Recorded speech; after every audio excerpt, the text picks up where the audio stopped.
Hey, it's Luke. If there's one thing that people have been asking for since Ableton Move was released, it's sidechaining. So many people are asking for this, and people have a whole bunch of requests, but this is a major one, and you can sort of do it. You can't do actual sidechaining. If you don't know what that is, sidechaining will let one signal affect another. The most popular use for it is probably the pumping effect, where when you have the kick drum and the synth is just pumping up and down, and it'll be used for things as well, like vocals. I like to put a sidechain on some of the background stuff when there's a vocal, so the vocal comes out, the other stuff just sort of moves away and comes back. That second part we can't really do yet until they build sidechaining in. You can use automation, which is what most of us do. But the pumping effect we can do pretty easily now, thanks to an updated device in Ableton Live 12.3, which is the Auto Pan-Tremolo. It used to be just the Auto Pan that many of us would use as a tremolo. But anyways, that is built into Move now, and I'll show you how to use it. It actually sounds so good. And I'll show you a little trick to make it sound a little bit more like sidechaining. We'll take this example here. So I have this track, and this has no sidechain at all on it, or no pumping effect. So you've got the synth going. You notice a little tiny bit of movement in there, but it's just because everything's going at once. If you compare that to this one here,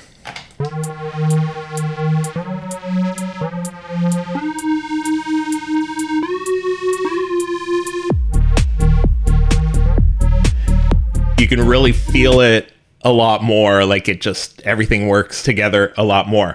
So what a lot of people will do is turn on the sidechain the whole time. The problem with that is if we turn the sidechain amount to full, it's going the whole time. We don't want it there. We just want it to start once the beat goes. We just want it to start there. So the way to do that is through automation. What we'll do here, I'm back to the original one that has no sidechain or none of this pumping effect at all.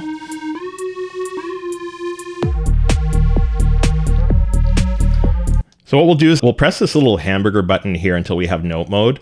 And this lets us choose the instrument itself. We're not going to change the instrument. We want to change one of these. So this preset has a delay or a reverb. We'll want to choose one. I'm going to assume the delay is going to be affecting the sound less on a lead like this.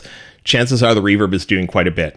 So we only have two effects to choose from. So we got to replace one. We'll replace the delay. You press on it. We can go back and go all the way up to this second one here, Auto Pan-Tremolo.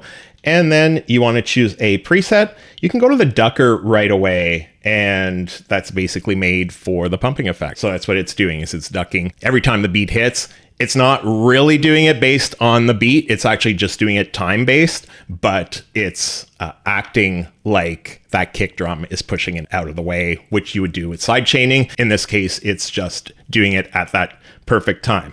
But the problem is, if we go here, we'll have to adjust the shape.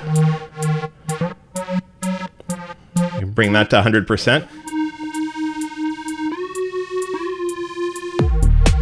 So what you'll need to do is to double the length of your loop.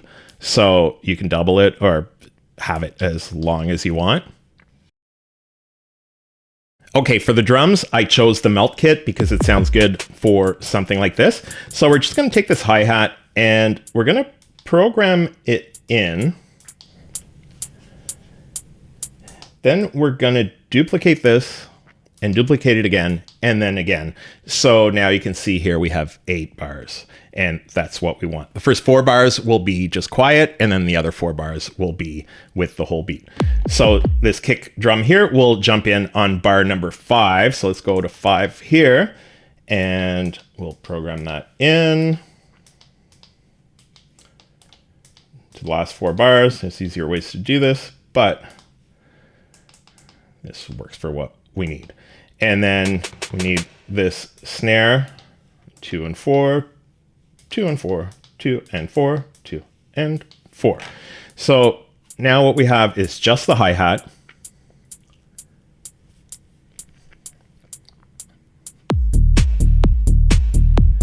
And I put the bass in earlier, but that bass again is just on bar 5 to 8 and it's just programmed on the offbeat. So we should have what we need here without the synth.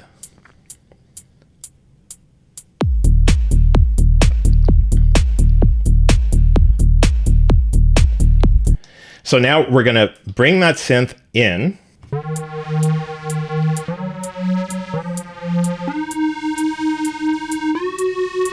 No side chaining. So that's what we want to do here. So we will go here and get to this one here, the Auto Pan-Tremolo. If you don't have the screen, you can just press on the track. You'll see the options at the top. We just go to the Auto Pan-Tremolo that we set up earlier. And this is the knob we will be using here. So when it's off, again, it's just nothing. When it's this, it's 100%. You can adjust these to get the exact sound you want. It's sounding okay for now. So what we'll do is we'll hit record and we will automate this button. It's really easy to just record. You've got it at 0 to start.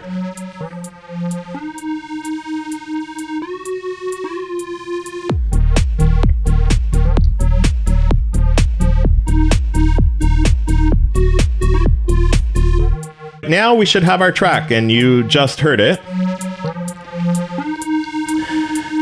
And this one will be going up soon.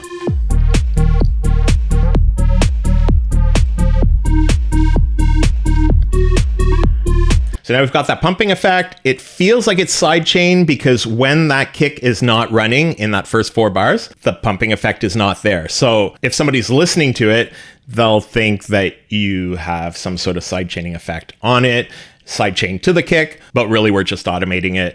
And I find that this sounds amazing. You can adjust whatever you need to, but that's the way to do that pumping effect on the Ableton Move with that updated Auto Pan-Tremolo effect. I hope that helps you make some great music. Thanks for watching, and I'll see you in the next video.